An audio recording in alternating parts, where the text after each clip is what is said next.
Well, bars and restaurants across the country have been hit hard by the coronavirus lockdown. Iowa's lawmakers think they have a way to help them out as they get back on their feet. KIMT News 3's Nick KRUSZALNICKI is live in Mason City tonight with the plan. Nick? Yes, Katie, it's been about 2 weeks since bars have been allowed to reopen here in the Hawkeye State, and they're still struggling to get folks in the doors. And just a little while ago, during the pandemic, restaurants were offering alcohol to go. And if the Iowa legislature has its way, that could become the law of the land to get those cash registers to start ringing once again.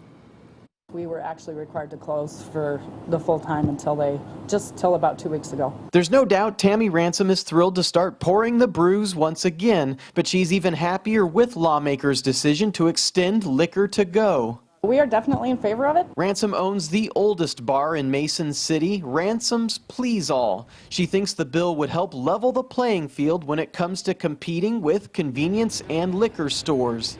People can walk into a gas station and get a liquor in a can to go. They can walk in and get the 1.5 ounce airplane bottles to go anywhere. So we pay for the liquor license and everything else, so there really isn't any, in my opinion, there is no reason not to. Some Iowa legislators raised concerns about minors possibly having easier access to alcohol with this bill. It's something RANSOM doesn't see as a risk. I don't think it's going to be any more of a big deal than it is for them to ask somebody to buy them beer.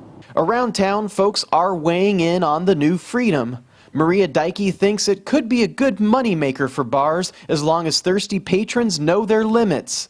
We're getting very creative to keep these businesses up and running, and that's really important. And I think they're actually putting a little responsibility on the customers themselves to trust them that they will be the responsible adults.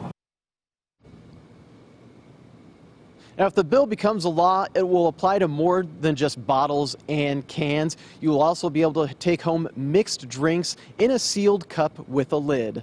Live in Mason City, Nick KRUSZALNICKI, KIMT News 3. Thanks, Nick. Other states are also considering making cocktails to go a permanent thing, such as Texas, Florida, and Ohio.